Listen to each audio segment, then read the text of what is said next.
memang Omnibus Law ini kan tadi tujuannya untuk menarik investasi nih Pak. Nah, apakah ketika Omnibus Law ini udah goal sama pemerintah, apakah akan semata-mata nanti langsung investasi naik gitu? Atau gimana itu Pak? Ya nggak ada jaminan juga, ya karena kan seperti saya sebutkan tadi, faktor yang mempengaruhi masuknya investasi, keputusan investasi itu kan banyak.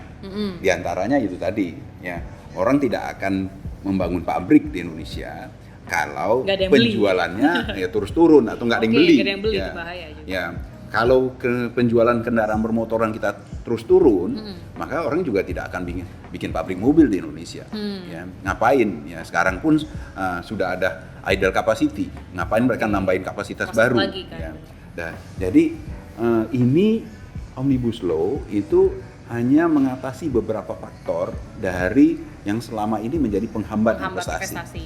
Omnibus Law itu tidak menyelesaikan persoalan, misalnya persoalan tidak adanya atau kurangnya koordinasi antara pusat dan daerah. Ya, selama ini kan chemistry-nya kan nggak ada tuh. Karena kan memang sudah ada otonomi kan Pak? Iya, tapi itu bukan otonomi itu kan menjadi suatu hambatan sendiri, walaupun kemudian menjadi alasan pemerintah menaruh di dalam Omnibus Law menghapuskan kewenangan daerah. Tapi tetap saja daerah itu punya kuasa di daerah. Sendiri, kan? Ya, dia tetap akan menjadi tanda kutip penghalang kalau seandainya dia kurang koordinasi, chemistry-nya nggak terbangun antara pusat dan daerah. Ya.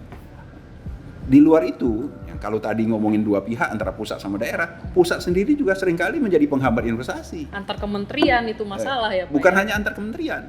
Jadi ada yang disebutkan satu kementerian pun bisa jadi penghambat. Antar divisi gitu ya?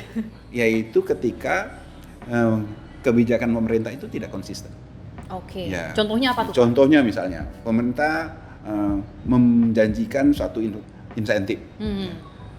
Kemudian dalam beberapa bulan insentifnya dicabut oleh pemerintah sendiri. Ya, itu kan kita tahu sendiri lah.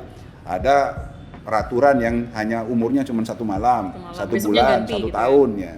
Contoh yang paling utama misalnya terkait dengan kewajiban pembangunan smelter.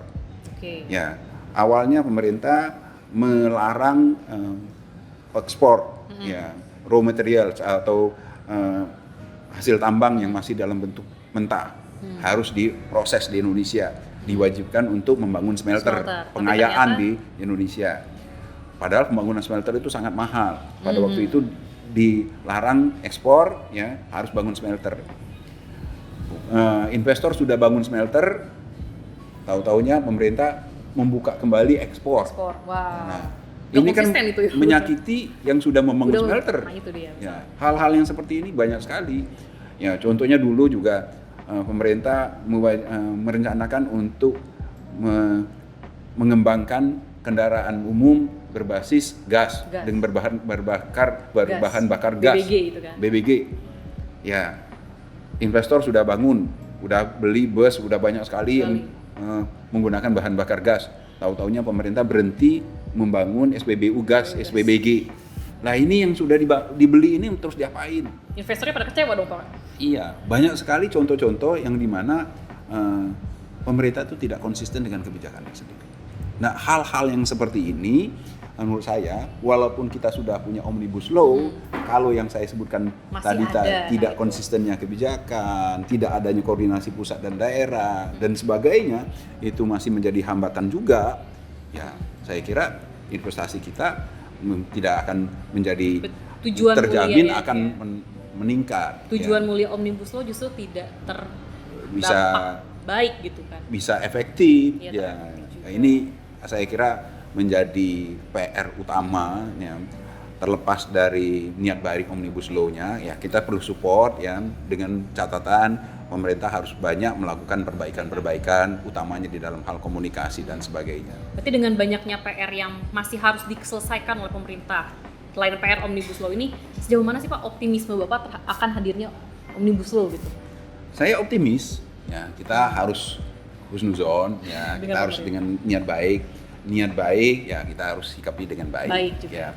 Ya, kita mengkoreksi atau mengkritisi pemerintah adalah kewajiban ya. Tetapi kita sampaikan secara positif, secara baik.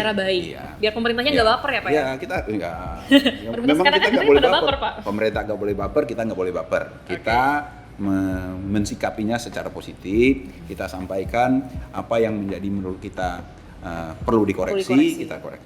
Kita sampaikan dengan cara yang baik. Ini Omnibus Law itu hanya mengatasi beberapa faktor dari yang selama ini menjadi penghambat investasi.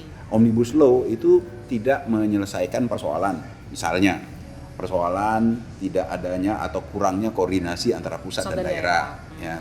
Selama ini kan chemistry-nya kan nggak ada tuh. Karena kan memang sudah ada otonomi kan Pak? Iya, tapi itu bukan otonomi itu kan menjadi suatu hambatan sendiri. Walaupun kemudian menjadi alasan pemerintah menaruh di dalam Omnibus Law menghapuskan kewenangan daerah. Tapi tetap saja daerah itu punya kuasa di daerah. Kan? Ya, dia akan menjadi tanda kutip penghalang kalau seandainya dia kurang koordinasi. Chemistry-nya nggak terbangun antara pusat dan daerah. Ya.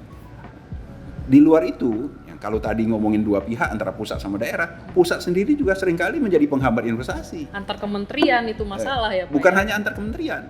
Jadi ada yang disebutkan satu kementerian pun bisa jadi penghambat. Antar divisi gitu ya? Yaitu ketika kebijakan pemerintah itu tidak konsisten. Oke. Ya. Contohnya apa tuh? Contohnya misalnya pemerintah menjanjikan suatu insentif. Kemudian dalam beberapa bulan insentifnya dicabut oleh pemerintah sendiri. Ya, itu kan kita tahu sendiri lah. Ada peraturan yang hanya umurnya cuma satu malam, 1 bulan, 1 tahun ya. Contoh yang paling utama misalnya terkait dengan kewajiban pembangunan smelter. Ya, awalnya pemerintah melarang ekspor ya raw material atau hasil tambang yang masih dalam bentuk mentah harus diproses di Indonesia, diwajibkan untuk membangun smelter pengayaan di Indonesia. Padahal pembangunan smelter itu sangat mahal. Pada waktu itu dilarang ekspor, ya harus bangun smelter. Investor sudah bangun smelter, tahu-taunya pemerintah membuka kembali ekspor. Nah, ini kan itu, menyakiti yang sudah membangun smelter. Nah, itu dia. Ya, hal-hal yang seperti ini banyak sekali. Ya, contohnya dulu juga pemerintah merencanakan untuk mengembangkan kendaraan umum berbasis gas dengan berbahan bakar gas. BBG itu kan. BBG. Ya. Investor sudah bangun, udah beli bus, udah banyak sekali yang menggunakan bahan bakar gas. Tahu-taunya pemerintah berhenti membangun SPBU gas, SPBG. Nah, ini yang sudah dibeli ini terus diapain? Investornya pada kecewa dong, Pak. Iya, banyak sekali contoh-contoh yang dimana pemerintah itu tidak konsisten dengan kebijakannya sendiri. Nah, hal-hal yang seperti ini menurut saya, walaupun kita sudah punya Omnibus Law, kalau yang saya sebutkan tadi tidak konsistennya kebijakan, tidak adanya koordinasi pusat dan daerah dan sebagainya, itu masih menjadi hambatan juga.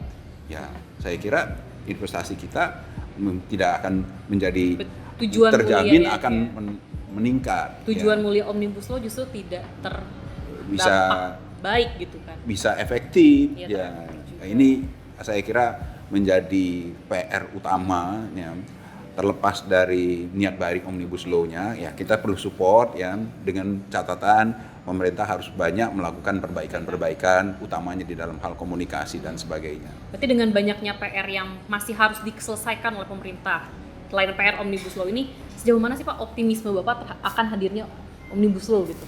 Saya optimis ya, kita harus husnuzon ya, kita harus dengan niat baik ya, kita harus sikapi dengan baik ya.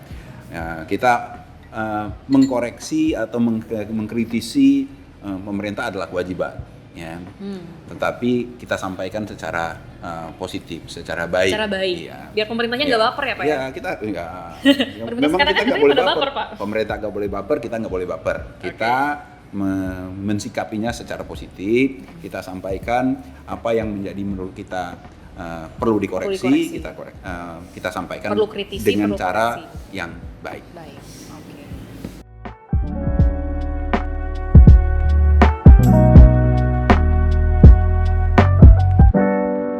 Kita lagi ini kan. Jatuh. Mang, awas Mang. Masuk dulu. Kayak ini kayak gini kan jadi TikTok.